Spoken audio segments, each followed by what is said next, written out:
நன்றி. Tamil film producer council president Thiru KR அவர்களை வாழ்த்தழைக்கிறோம்.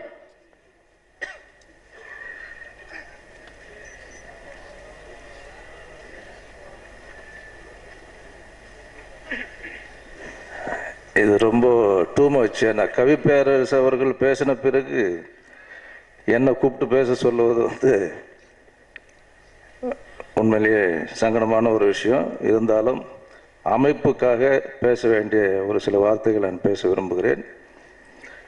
எனக்கு முன்னால் பேசிய சீனு ராமசாமி அவர்கள் சுசீந்திரனை பற்றி சொன்னது போல் பிரபலமான நடிகர்கள் வைத்து படம் எடுப்பது, அப்புறம் அவருக்கு ஒரு அங்கீகாரம் வேணும்னு சொல்லி படம் எடுப்பது, அது உண்மையிலே ஒரு சுயமரியாதை உள்ள ஒரு இயக்குனர்னு சொன்னால் சுசீந்திரன் தான். காரணம், லட்சியங்கள் பின்னாடி போகாமல் லட்சியத்தோடு ஒரு நடிகர் வச்சு, பெரிய நடிகர் வச்சு படம் பண்ணணும். அதே நேரத்தில் ஒரு புதுமுகத்தை அறிமுகப்படுத்தணும். அதில் அவருடைய பேர் நிலநாட்டணும்னு சொல்லி. ஏன்னா சுசீந்திரன் படம்னு சொல்லுவாங்க. வேறு எந்த படம் பண்ணியிருந்தாலும் அது கார்த்தி படம், அந்த படம் சொல்லி. ஆதலால் காதல் செய் உண்மையிலேயே நான் படம் பார்த்து அசந்துட்டேன். அவ்வளோ அருமையான ஒரு படம். அப்படிப்பட்ட ஒரு நல்ல இயக்குனர் தேர்ந்தெடுத்தது விஷால். விஷால் ஒரு புத்திசாலி, கொஞ்சம் ஆர்வம் அதிகம். அவர் படத்தினுடைய தலைப்பிலையும் திமிரு வச்சிருக்கார். உண்மையிலே ஒரு நடிகனுக்கு, திறமையுள்ள நடிகனுக்கு திமிரும் இருக்கணும். அப்போதான் வெற்றி பெற முடியும். இந்த இமான் எல்லாரும் பாராட்டுறாங்க. சமீபத்தில் ஒரு திரையரங்கு சம்பந்தப்பட்ட ஒரு நபர் வந்தார். அவரே அந்த திரையரங்கினுடைய கேன்டீன் அவரே நடத்துகிறார்.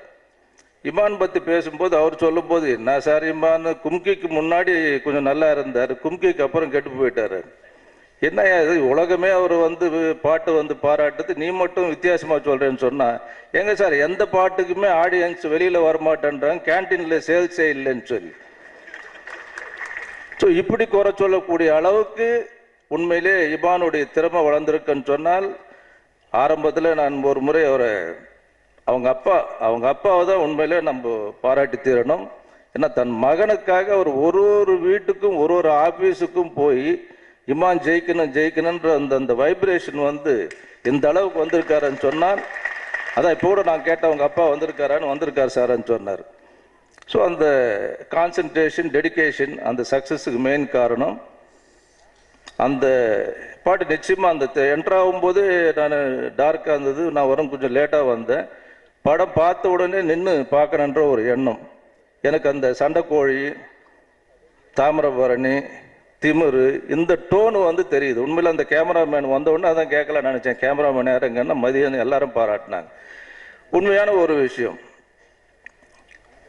விஷால் பல போராட்டங்கள், பல பிரச்சனைகள், அவர் செய்கிற படங்கள்லாம் பார்த்தீங்கன்னா, ஏன் இப்போ படம் ஆரம்பித்தாருன்னு சொன்னால் கமிட்மெண்ட்டுக்கு சில படங்கள் பண்ணுறார். ஆனால் அவருடைய கதைக்காகவும் தன்னுடைய டேலண்ட் ப்ரூவ் பண்ணணுன்றதுக்காக தான் இந்த பாண்டிய நாடு பண்ணியிருக்கிறது. அதுவும் முதல் படமாக தயாரிப்பாளராக அறிமுகரான்னு சொன்னால் நிச்சயம் ஆண்டவன் அவரை காப்பாற்றுவார். இண்டஸ்ட்ரிக்கு நல்லது நடக்கும்.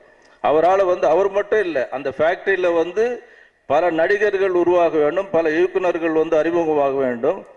மாபெரும் படமாக வரணும். ஏன்னா எனக்கு தெரிந்து வரலும் விஷால் வெறும் ரீல் ஹீரோ இல்லை, எனக்கு தெரிஞ்சு ரியல் ஹீரோன்னு சொன்னால் விஷாலுக்கு அந்த தகுதி இருக்கு. காரணம், அந்த குடும்பமே என்னுடைய ஃபேமிலி ஃப்ரெண்ட்ஸு, குடும்பம் மொத்தமே அவருக்காக டெடிகேட் பண்ணுறாங்க. அந்த அடிப்படையில் இந்த படம் மாபெரும் வெற்றி பெறும். முக்கியமாக எல்லா டெக்னீஷியன்ஸும் நான் பாராட்ட கடமைப்பட்டிருக்கேன். அந்த பார்க்கும்போது அந்த லட்சணம் தெரியுது. ஆனால் ஒரே ஒரு சின்ன ஒரு நெருடல் இருக்கு. ஏன்னா இந்த தீபாவளின்னு சொல்லும்போது பாண்டிய நாடு, ஆலினால் அழகராஜா, அவரும் எனக்கு, கார்த்திக்கும் ரொம்ப பிடிக்கும். அதை விட இன்னொரு படம் தலை.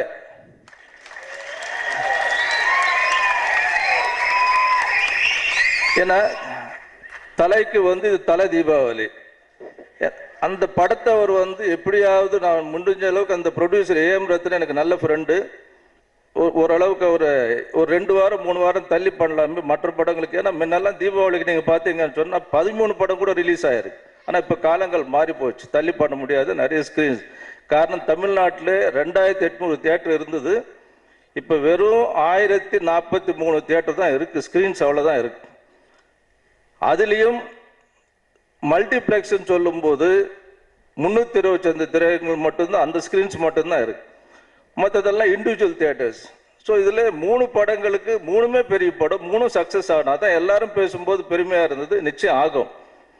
ஆனால் இந்த சூழ்நிலையில் இந்த ஆரோக்கியமான போட்டி நல்ல விதமாக வரணும், நல்லபடியாக சக்ஸஸ் ஆகும்.